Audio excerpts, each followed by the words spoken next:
Halo pendengar dan juga pemirsa RRI, kembali lagi di Deep Talk Podcast Pesta Bola Dunia 2026 bersama saya Dosan, dan tentunya pada kesempatan kali ini kita akan membahas dan juga berbincang terkait Piala Dunia 2026, dan tentunya nggak mungkin saya sendirian ya, karena kita sudah kehadiran narasumber kita, ada Mas Rio selaku pengamat sepak bola. Halo Mas Rio. Halo. Ya, selamat dulu biar fair ya permainannya ya. Kita mau ngobrol sih, bukan mau main ya. Yang jelas sebelum nanti kita ngebahas tentang Piala Dunia 2026, mungkin aku pengen tahu dulu nih Mas Rio terkait perhelatan Piala Dunia di tahun sebelumnya atau di 2022, tepatnya di Qatar ya penyelenggaraannya. Nah, ini mungkin ada nggak momen-momen atau mungkin yang masih berkesan selama perhelatan di Piala Dunia terakhir nih? Kalau tahun sebelumnya tuh, di Piala Dunia tahun sebelumnya tuh ya Mas, itu sebenarnya meriah banget karena baru pertama kali di Asia, terus di Qatar juga. Terus apa ya, kayak ada momen-momen yang lebih, karena dulu waktu saya masih di Semarang Mas, tuh kita ngadain satu kampung tuh kayak nobar di fase grup sampai final gitu. Jadi warga tuh mereka punya jagoan negara masing-masing, sampai bikin apa ya, mural bendera-benderanya gitu-gitu sih. Jadi kayak ada apa ya, vibes-nya makin berasa lagi ya. Kalau tahun ini belum tahu nih nanti kayak gimana keseruannya. Padahal masih udah tinggal hitungan hari lagi ya, Piala Dunia 2026 ini berlangsung. Dan kalau kita lihat ini kan Piala Dunia selalu berprogres ya. Dari yang mungkin dulu itu hanya 13-16 tim, terus berubah ke 24 tim, terakhir 32 tim, akhirnya di tahun ini ada 48 tim. Selain ada perubahan-perubahan itu, apa sih yang berbeda di Piala Dunia 2026 ini Mas Rio? Banyak sih Mas, kayak aturan pun juga sekarang ada perubahan juga. Masalah kayak throw in tuh sekarang ada menitannya. Jadi nggak menit, malah detik, malah cuma 10 detik. Kalau dia telat ngelempar itu bisa pelanggaran. Terus ada yang masuk ke pergantian pemain juga. Itu kalau telat 10 detik juga itu ditahan 1 menit gitu. Jadi mereka main tanpa pemain cadangan yang udah masuk itu. Jadi ada aturan-aturan yang baru, terus itu yang kayaknya bikin drama-drama yang dulu kayak ngulur-ngulur waktu itu Mas, biasanya kan negara-negara gitu kan. Nah itu apa ya, jadi minim lah. Tapi berarti kan ada perubahan aturan-aturan di 2026 ini. Kira-kira bakal berpengaruh banget nggak nih dalam tempo permainan masing-masing tim sendiri? Ngaruh banget sih Mas, kayaknya Mas. Jadi karena ini pertama kali mungkin ya. Jadi kayak kemarin tuh ada match Jepang lawan Finlandia, pemana itu saya lupa. Itu dia sempat kesalahan. Jadi dia lupa ada aturan itu. Jadi sempat 1 menit gak ada pemain pengganti. Jadi hitungannya di dalam lapangan cuma 10 pemain. Dan itu keserang sama Jepang, kalah Mas. Langsung kalah ya? Resikonya langsung bubar ya? Harusnya telat langsung, oke, kita selesaikan yang menang yang masih full ya. Oke, nah ini kan selain juga melihat penyelenggaraan Piala Dunia di tahun-tahun sebelumnya gitu ya. Kan hanya 1 negara ya kalau nggak salah. Sedangkan tahun ini kan ada 3 negara ya. Apakah memang ada alasan khusus atau seperti apa sih sebetulnya kalau menurut pengamatan Mas Rio sendiri? Kalau apa ya, kalau saya baca-baca di berita ya Mas, itu kenapa dibikin 3 negara berbeda, karena yang pertama karena jumlah pesertanya lebih banyak dari tahun sebelumnya. Terus butuh stadion-stadion yang udah mumpuni, yang udah siap buat laga kayak gitu sih. Jadi ya make sense kalau dijadiin 3 negara itu. Dan itu kan masih 1 benua juga. Iya, karena sebelum berarti tambahnya kurang lebih kan 16 tim ya. Jadi kalau dibagi 3 ya masih masuk akal lah ya. Enggak begitu lama juga ya. Oke, nah tadi kan ada beberapa aturan baru yang memang dilaksanakan di tahun ini, Piala Dunia tahun ini. Selain beberapa aturan tersebut, apakah ada aturan-aturan lain yang memang baru ada di perhelatan tahun ini nih? Ya itu termasuk yang tadi, terus sama VAR juga ada Mas. Jadi yang dulu VAR cuma pelanggaran, sekarang tuh dari sudut pojok juga kalau ada kesalahan-kesalahan, bahkan kartu kuning pun itu juga nanti ada VAR-nya lagi. Oke, jadi lebih ketat gitu. Lebih ketat ya, jadi harusnya makin sportif permainannya Iya. ya, makin menarik karena aturannya semakin banyak. Harus hati-hati juga daripada nanti ngaruh ke pertandingan berikutnya Nah, ya. bener. Oke, nah kalau Mas Rio sendiri dukung negara mana? Kalau saya sih Spanyol, Mas. Dari dulu atau ini tahun ini nih? Enggak sih. Sebenarnya udah lama Spanyol sih, Hmm. tapi apa ya, kayak kemarin-kemarin kan sempet ada problem yang politik sih sebenarnya, kayak Katalan sama Spanyol mau berpisah gitu kan. Jadi pemain-pemain bintangnya kan kayak beda apa ya, beda negara gitu jadinya. Itu sih. Oke, oke. Jadi emang akhirnya progres sekarang ya harapannya gimana nih?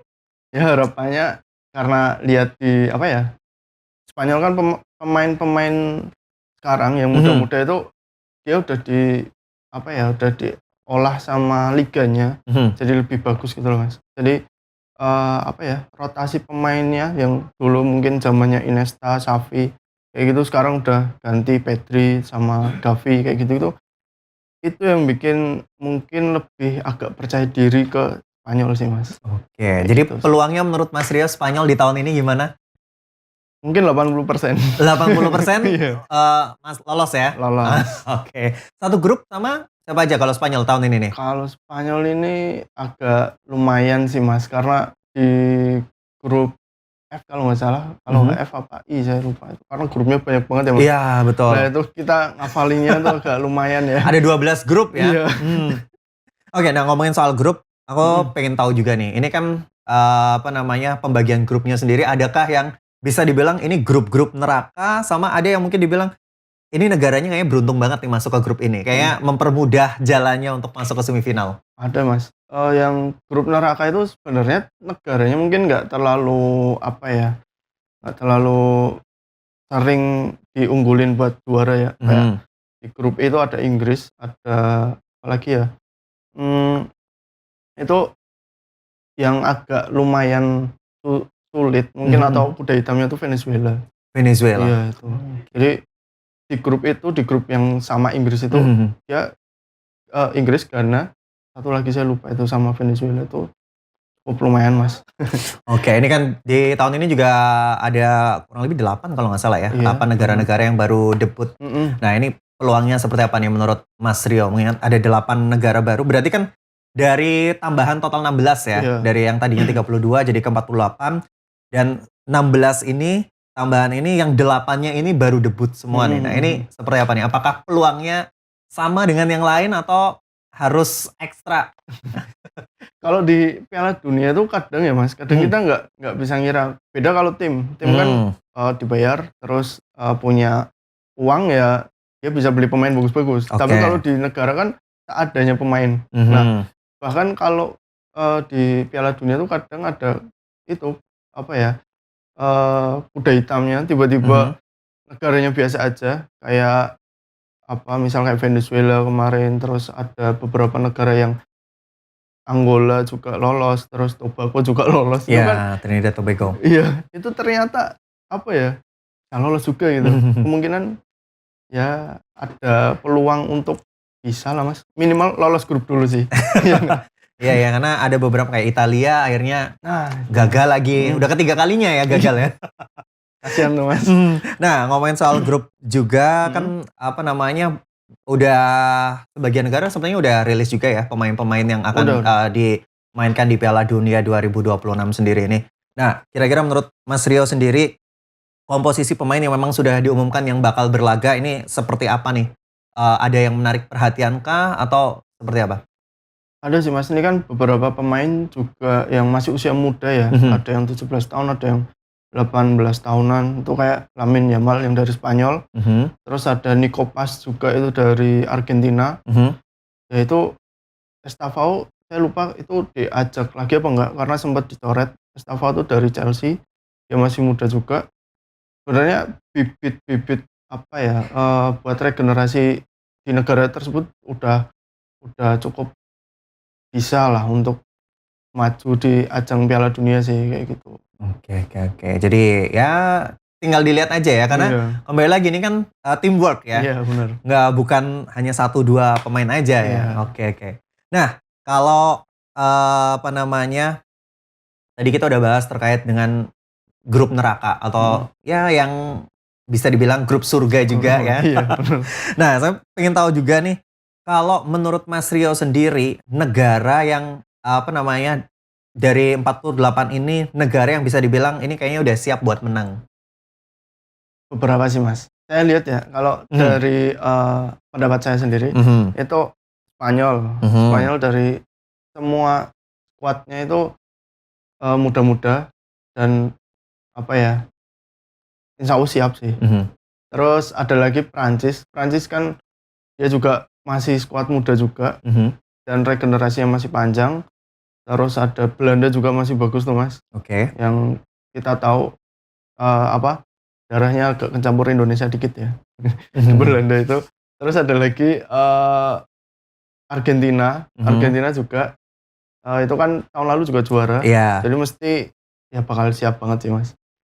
Ya, kayak gitu sih mungkin. Dan memang kalau berkaca dari tahun lalu kan Argentina, France, terus Kroasia, Iya, itu pisah grup Kroasia. semua ya. Ada Iya, kemungkinan nggak mereka nanti ketemu lagi nih? Bisa lah, Mas. Bisa ya? Iya, itu kayak apa ya? Kalau ketemu lagi sih kayaknya seru sih, Mas. Malah lebih apa ya?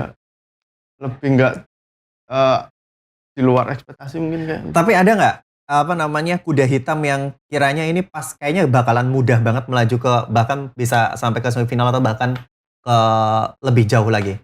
Kalau menurutku ya, Mas, kalau menurutku di apa negara-negara yang mungkin belum pernah merasakan atau pernah merasakan tapi belum pernah lolos tuh kayaknya Ghana sih, Mas. Ghana. Iya, Kenapa Ghana. tuh? Dia punya pemain yang sebenarnya nggak terlalu dominan di klub, tapi dia di negaranya bagus banget. Gitu, Mas. Oke. Jadi ibaratnya kayak ini kan sebuah tim ya, tim kan nggak harus melulu semuanya bintang. Kalau semua bintang berarti pengen ngegolin semua kan. Iya. Nah, akhirnya rebutan ya gitu.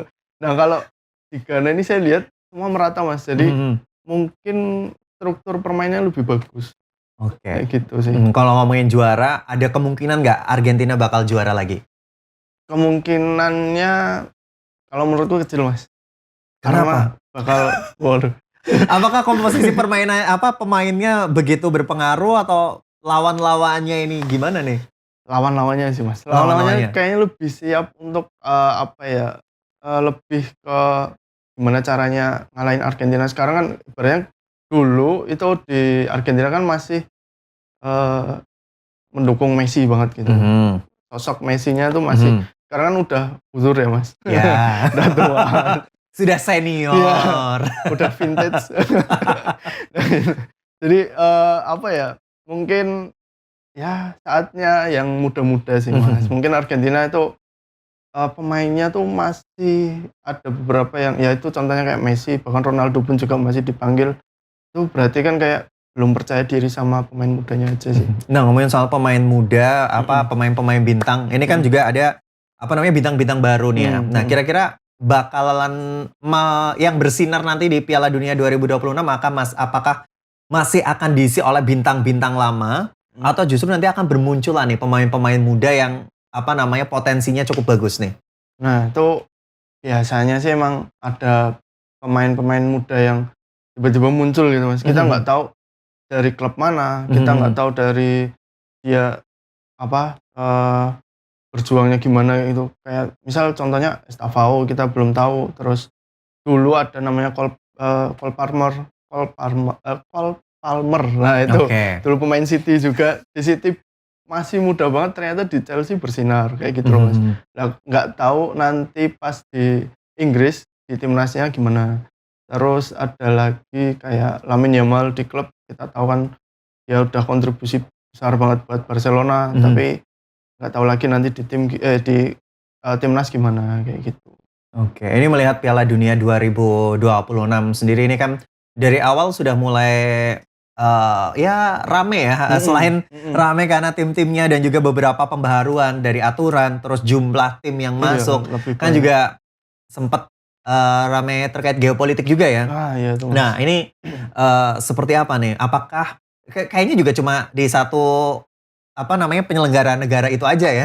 Nah, ini gimana tanggapan Mas Rio sendiri nih? Ya saya lihat apa ya? Kemarin sempat baca berita kalau timnas Iran itu nggak boleh nginep di Amerika, Mas. Nah ini makanya mungkin pentingnya perhelatan Piala Dunia ini di 2 negara atau 3 negara tuh biar kalau nggak boleh ke Amerika pindah ke negara lain gitu, nginepnya di negara lain yang masih tuan rumah itu kan masih aman kan. Iya iya. Atau mungkin bisa nggak diakalin tuh, saya kayak ini kan ada 3 negara nih. Ya udah kalau nggak boleh di sini udah dia tandingnya di 2 negara yang lain. Ya Karena itu, nggak tahu nanti, negara ini dapat di grupnya mana, dapat stadionnya di mana gitu, apa mungkin di pindah mungkin atau gimana gitu. Tadi apa namanya, temenku juga malah nonton kayaknya belum dapat visa juga ya. Karena kan itu di luar wewenang FIFA sendiri ya. Kalau memang dipastikan masuk ya udah pasti masuk. Cuma kalau misalnya nggak dapat visa, apakah nanti akan jadi berkurang satu kah timnya atau seperti apa nih?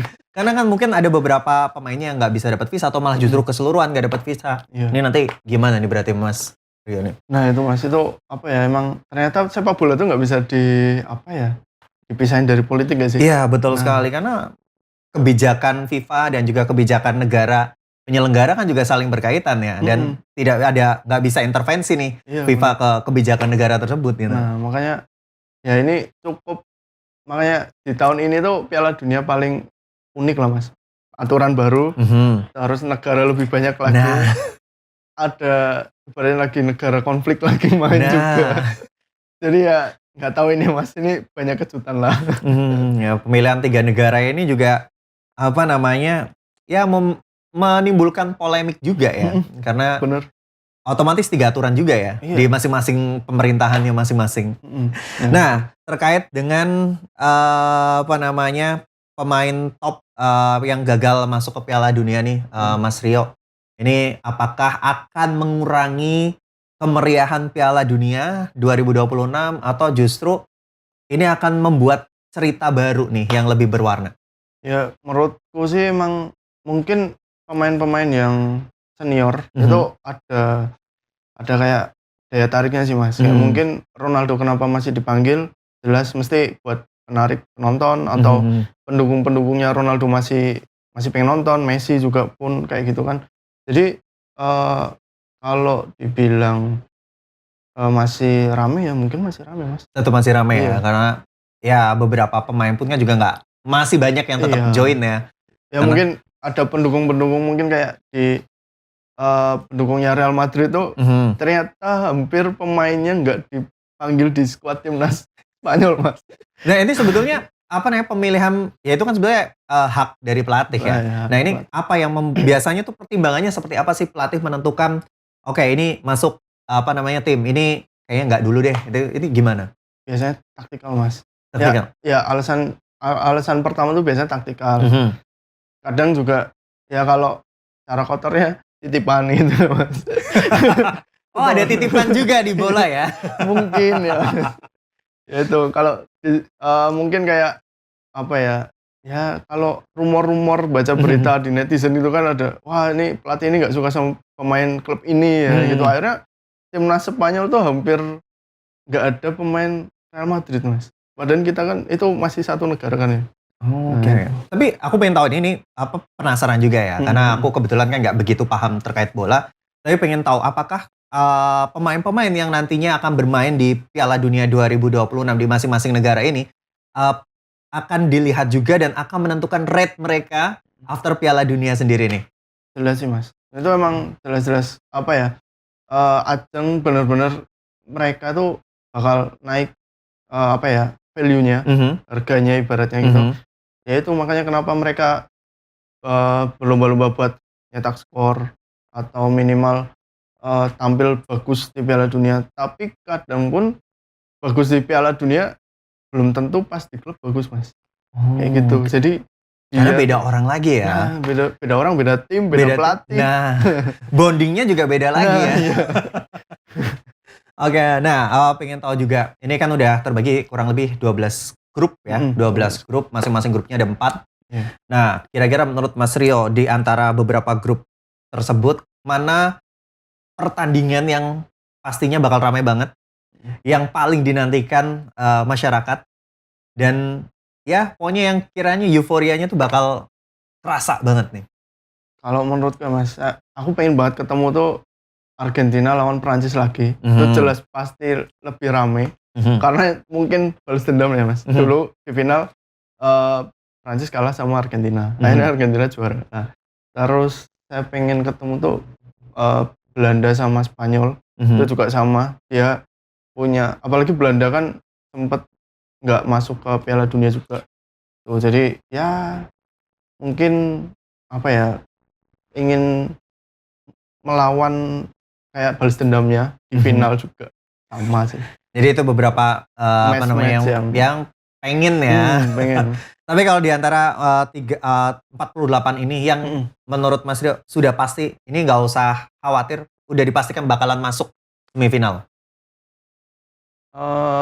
Masuk semifinal Mas. Udah dipastikan. Nah ini kayaknya udah pastilah, nggak usah stres banget pendukungnya gitu. Mungkin Prancis sih Mas. Prancis. Dari kesiapan sih saya mikirnya Prancis sih. Tuh, karena ya ada bintangnya Mbappe, Kylian Mbappe, terus ada banyak pemain bintang di situ juga. Oke. Kemarin juga PSG menang Piala Champions League. Nah itu kan mungkin ada pengaruhnya juga. Tuh. Selain Prancis, masa cuma satu nih, yang lainnya berarti masih harap-harap Jerman. 3 lah minimal dari spot yang ada gitu loh. Ada Prancis, Spanyol Mas. Oke, tetap Spanyol ya. Tetap dong, harus Mas. Ini Spanyol militan kayaknya nih. Ya melihat apa ya, kualitas permainan yang muda-muda lebih bagus. Oke. Terus terakhir nih, aku pengennya kayaknya Brasil Mas. Brasil. Ini Brasil kayaknya belum terkalahkan ya. Iya. 5 kali menyandang gelar juara Piala Dunia. Sedangkan kalau Jerman, Italia 4, lalu Argentina 3 kali ya. Iya. Prancis, Uruguay. Prancis ini udah 2 kali ya. Jadi mau nambah lagi. Ya mungkin. Inggris, Spanyol baru 1 kali. Nah ini mungkin Spanyol ya. Harus Mas. Oke. Jadi tadi ada Jerman. Ada Brazil, Prancis sama Spanyol ya, tetap ya. 3 itu yang diharapkan. Itu yang mungkin bisa sampai semifinal atau final, mungkin finalnya salah satu itu. Oke, tapi kalau melihat dari 3 yang ya kurang lebih dianggap ini kayaknya bakalan lancar nih ke depannya gitu kan. Ada nggak yang harus diperhatikan pembelajaran dari tahun 2022 sendiri nih Piala Dunia ini? Ya kalau lebih ke negara apa ke sistemnya Mas? Ke sistem ke negara, 3 negara ini nih. 3 negara. Kalau 3 negara ini mungkin lebih mempersiapkan lagi Mas. Kalau yang tahun lalu itu Spanyol itu karena ya itu ada sedikit konflik di negara, karena ada negara Katalan, ada negara Spanyol. Jadi bintang-bintangnya yang ada di Spanyol itu ternyata keluarga negaranya Katalan gitu. Jadi sempat pemain Spanyol itu nggak diperkuat sama bintang-bintangnya kayak gitu. Nah mungkin sekarang ini lebih ke ya udah ikut sekalian gitu daripada nggak ikut Piala Dunia mungkin kayak gitu. Nah terus kalau di negara Prancis dan lain-lain itu ya lebih kita melihat gimana cara perombakannya, terus regenerasi pemainnya juga gimana gitu sih Mas. Oke, kalau di Asia sendiri kan ada 8 negara yang lolos ya kurang lebih ya. Nah ini seperti apa nih? Ini dari tadi nggak ada yang disebutin soalnya nih. Ini gimana nih peluangnya Asia dari 8 negara, masa harapannya sih ada yang masuk ya. Nah ini gimana peluangnya untuk Asia sendiri? Kalau Asia ya Mas, jelas itu nomor 1 mesti Jepang Mas. Oke. Jepang itu. Iya, Jepang. Jepang udah mungkin lolos grup bisa. Oke. Terus untuk ke semifinal ya peluangnya 40%, 30% mungkin.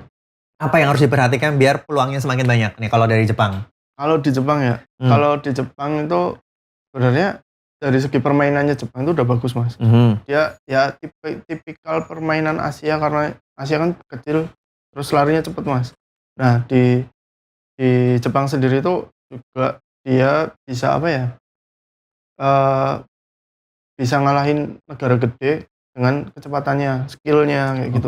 Cuma kalau ketemu sama tim-tim yang punya body balance bagus, terus dari pertahanannya juga bagus tuh, Jepang kadang kerepotan gitu. Kayak dulu kan sempat di comeback sama Belgia. Nah itu momen yang mungkin terpuruk langsung sih Jepang itu. Oke. Kayak gitu. Selain Jepang mungkin Asia ada satu lagi nggak yang ya masih bisa berharap gitu untuk lolos lah? Kalau Asia ya Mas, Asia itu mungkin mana ya? Arab sih Mas. Arab ya. Iya. Ya udah berarti Jepang untuk Asia Jepang di urutan pertama, nomor Iya. 2-nya Arab lah diharapkan Arab lah ya. Iya. Oke. Mungkin Terakhir nih Mas Rio, prediksi final dan juga juara Piala Dunia tahun ini nih. kalau juara jelas Mas, Spanyol. Iya, boleh. Kalau final sih saya pengennya Spanyol lawan Argentina. Spanyol lawan Argentina. Oke, berarti apa namanya Argentina bisa kembali lagi seperti 2022 ya? Berat sih Mas. Masuk final ya. Oh, kalau final sih oke. Oh, maksudnya biar masuk final, biar menang gitu. Nah, Maksudnya biar Spanyol menang. iya. Itu trik Mas. Oke, baiklah ya. Pokoknya mudah-mudahan Spanyol bisa masuk. Amin. Lolos dulu ya. Iya. Harus lolos dulu nanti bisa masuk final. Ya, thank you Mas Rio buat Sama-sama, Mas. obrolan serunya. Iya. Dan tentunya pemirsa dan juga pendengar RRI, buat Anda yang ingin menyaksikan siaran Piala Dunia 2026, Anda bisa tonton di TVRI, dan jika Anda ingin mendengarkan siaran terestrial Piala Dunia 2026 bisa dengarkan di RRI. Dan tentunya Deep Talk Podcast Pesta Bola Dunia 2026 sampai di sini dulu aja. Terima kasih dan sampai berjumpa kembali di episode berikutnya.